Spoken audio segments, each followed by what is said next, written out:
Good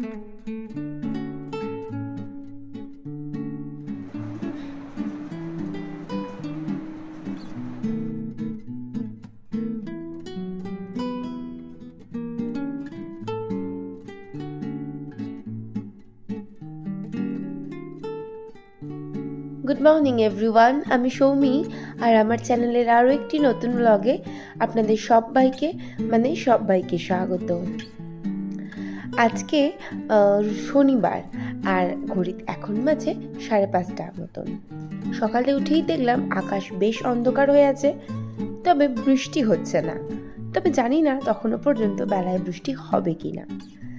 এদিকে আমি সকালে প্রথমেই দরজায় একটু জল দিয়ে দিলাম আর এক এক করে কাজগুলো করব বলে রেডি হয়ে গেলাম। আজের লাস্ট 2-3 দিন হলো আমি ব্লগ দিতে পারিনি, কারণ লাস্ট 2 দিন আমার জ্বর এসেছিল। ওমা, ভেবেও ছিলাম দেবো। প্রথম দিনকে শরীরটা বেশ খারাপ ছিল, ঠান্ডা লেগেছিল, তো তখন আমি ভাবলাম ঠিক আছে আজকের দিনটা দেবো না, তো আগামীকাল নিশ্চয়ই দিতে পারবো।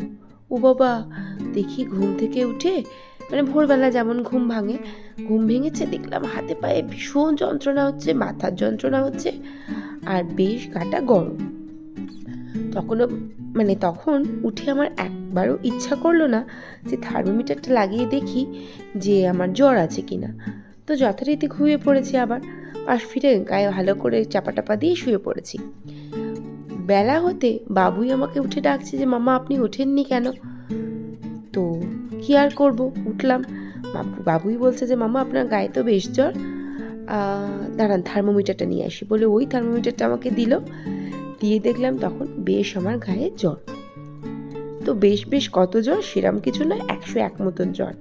কিন্তু সেই জ্বর নিয়ে না উঠে ব্লগ তো বাদ দিন, আমার কিছুই করতে ইচ্ছা করছিল না। তো ভাবলাম ছেড়ে দিয়ে আজকের দিনটাও আগামীকাল চেষ্টা করব দেওয়ার। তো আজকে যেহেতু ভালো লাগছিল, ভাবলাম তাহলে চলো আজকে একটুখানি ব্লগ রেডি করি। আবার আমার বাড়ির খুব সামনে পুজো, তো পুজোর সময় ব্লগ নয় আমি রেডি করতে পারলাম, কিন্তু ভয়েস দেওয়াটা হয়ে যাবে মারাত্মক চাপের। আমার বাড়ি আর বাড়ির ঠিক পেছনে হাত দিলেই প্যান্ডেলে হাত পড়ে যায়, এরকম কাছে পুজো হয়। তো এইদিকে কথা বলতে বলতে সকালে সমস্ত কাজ, স্নান, ফ্রেশ হওয়া হয়ে গিয়েছিল আর বাবুই যাচ্ছিল পড়তে। আর বাবুই যখনই পড়তে বা স্কুলে যায় আমি ওকে বলে দিই মামা বদমাইশি করবি না। তো আজকেও আমাকে বেরোনোর সময় বলল যে মামা বদমাইশি করবেন না, ঘরে লক্ষ্মী বাচ্চা হয়ে থাকবেন। আমি বললাম ও আচ্ছা ঠিক আছে বাবা, লক্ষ্মী বাচ্চা হয়ে থাকবো আমি। বাবুই পড়তে চলে গেল আর আমি করলাম কি, সমস্ত ঘরে একটু ধূপ দিয়ে দিচ্ছিলাম। ওপর থেকে পুজো করে চলে এসেছিলাম ঠাকুর ঘর থেকে।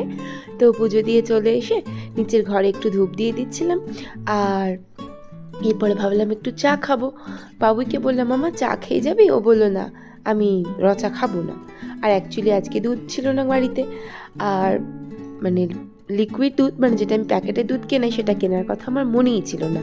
আর গোবিন্দদা যথারীতি গতকাল রাতে দুধ দেয়নি, তো হয়ে গেল। আর এমনিতেই আমি আর তমাল তো দুধ চা খাই না, এমনি একটুখানি চা দিয়ে রচা করে খেয়ে নিই।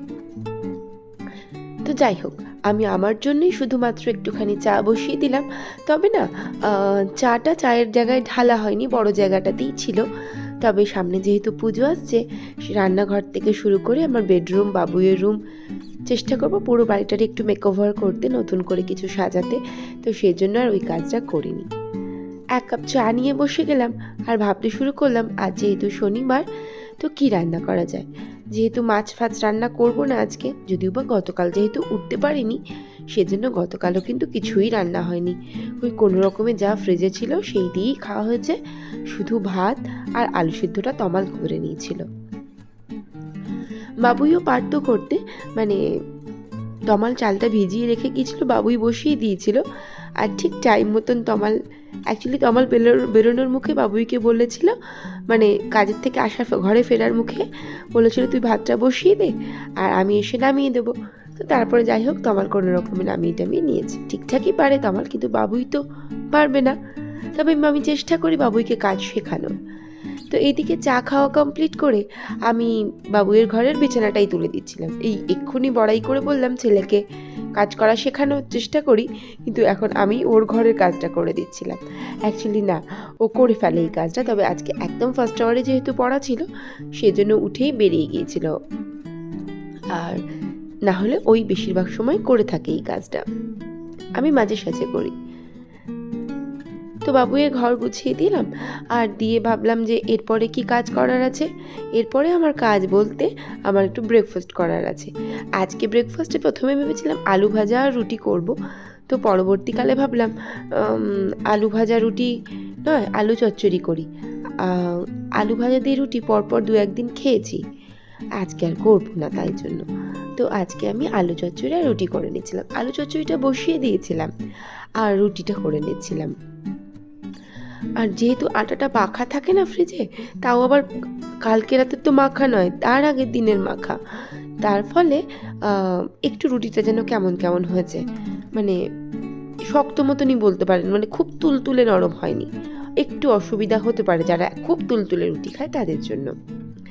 এদিকে রুটিটা কমপ্লিট হয়ে গেল, আর আলু চচ্চড়িটা সুন্দর করে মাখো মাখো করে নামিয়ে নিচ্ছিলাম। ভালো করে একটুখানি আলুগুলো ভেঙে ভেঙে দিলে বেশ মাখো মাখো হয়ে যায়। আর ওই যে বললাম রুটিটা একটু শক্ত হতে পারে, তমাল হলে তো খেতেই পারতো না, বা আমার বাবুই বলে তাও একটু কষ্ট করে খেয়ে নিয়েছে। এদিকে বাবুয়েরও খাওয়া কমপ্লিট, ও পড়তে বসে গেছে, আর তমালও বেরিয়ে গেল। আমি চলে এলাম এই ঘরটাতে। তমাল আমাদের বেডরুমের সব বিছানা টিছানা গুছিয়ে দিয়ে গেছে, আর কিন্তু ড্রেসিং টেবিল ওর দ্বারা হইব না, তো সেই জন্য আমি স্টার্ট করলাম এই কাজগুলো করা।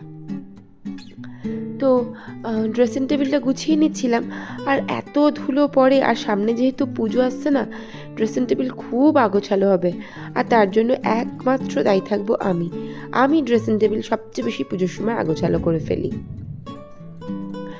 তো এদিকে ধুলোও পড়েছিল, বেশ আগোছালোও হয়েছিল, তো তাই জন্য করলাম কি, আমি ড্রেসিং টেবিলটাই আগে পরিষ্কার করে নিচ্ছিলাম। তো এরপরে হলো রান্না করার পালা। প্রথমে আমি ওই সকালে ব্রেকফাস্টে সমস্ত যা যা খাওয়া দাওয়া হয়েছিল, বাসন কোসন যা ছিল সব মেজে রেখেছিলাম, আর আনাজপত্রও কেটে রেখেছিলাম।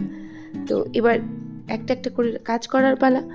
আজকে না ভাবলাম যে রান্না বলতে আমি ওই যে বললাম আজকে যেহেতু মাছ রান্না হবে না, তাই জন্য দুটো তরকারি, একটা হচ্ছে উচ্ছে চচ্চড়ি করব।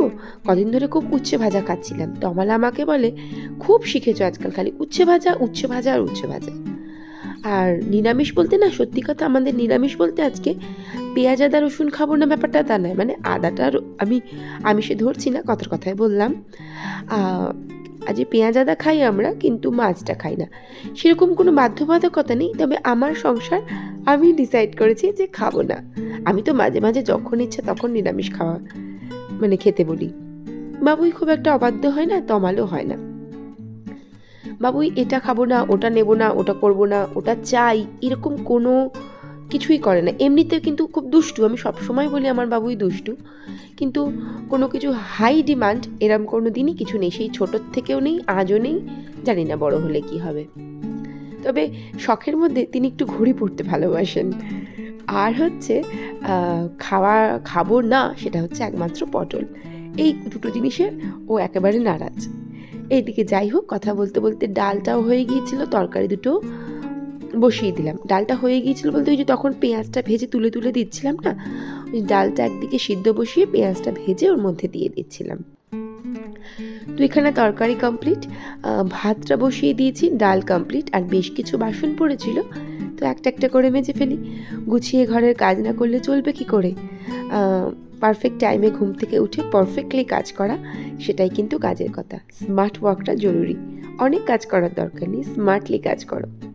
তো এদিকে সমস্ত কাজকর্ম কমপ্লিট, আমার ভাতও হয়ে গেছে, সমস্ত খাবারও ডাইনিং টেবিলে দিয়ে দিয়েছি, এই ভাতটুকু দিলেই হয়ে যাবে, আর একটু রান্নাঘর পরিষ্কার করা, বাস আজকের মতো আমার সমস্ত কাজ কমপ্লিট। বাবুইকে বলবো স্নানে চলে যা, আর আমারও তো সব কাজ যেহেতু কমপ্লিট, একটু ফ্রেশ হয়ে খেতে বসে যাব। তো ব্লগটা আমি আজকে এখানেই শেষ করলাম। ভালো লাগলে প্লিজ পাশে থেকে যাবেন ভিডিও দেখার জন্য। Thank you so much.